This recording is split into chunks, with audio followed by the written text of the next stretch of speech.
सार्वभौमिक कह सकते हैं, सर्वस्पर्शी कह सकते हैं, जो उस समय भी उतना ही उपयोगी था जितना आज वो उपयोगी लग रहा है।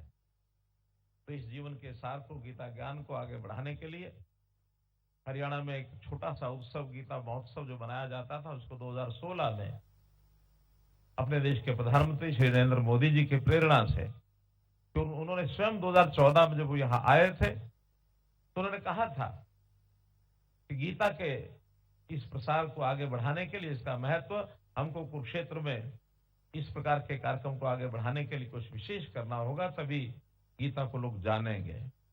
2016 में हमने इसको अंतर्राष्ट्रीय स्वरूप पर मनाने का निर्णय लिया था। ये 8वां वर्ष है। दर्जनों देशों के लोग इस कार्यक्रम में आते हैं। 7 तारीख से लेकर 24 तारीख से ये कार्यक्रम 2 भागों में है। मुख्य कार्यक्रम तो 17 तारीख से और 24 तारीख तक है, लेकिन उससे पहले सरस मेला और एक प्रकार का जो एक लोगों के आकर्षण का केंद्र बनता है। तो कुल मिलाकर 30 लाख से ज्यादा लोग इस सारे कार्यक्रम को एक प्रकार से भ्रमण करते हैं, यहाँ आते हैं, यहाँ उनकी उपस्थिति लगती है। और अन्य देशों में भी स्वामी ज्ञानानंद जी महाराज ने प्रयत्न करके बहुत देशों में कार्यक्रम शुरू करवा दिए हैं।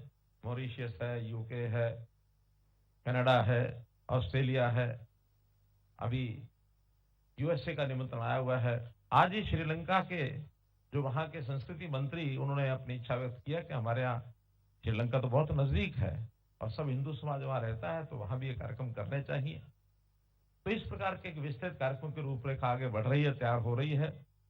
एक संस्कार में, अंधकार में जो वातावरण था उसको दूर करने के लिए गीता से बढ़िया और कोई संदेश हो नहीं सकता। तो आज के इस कार्यक्रम में जो संत सम्मेलन का आयोजन, इसमें आज उपस्थित अपने देश के गृह मंत्री श्री अमित शाह जी उपस्थित हुए हैं। मैं हरियाणा की 2 करोड़ 80 लाख लोगों की ओर से आपका स्वागत करता हूं, आपका अभिनंदन करता हूं।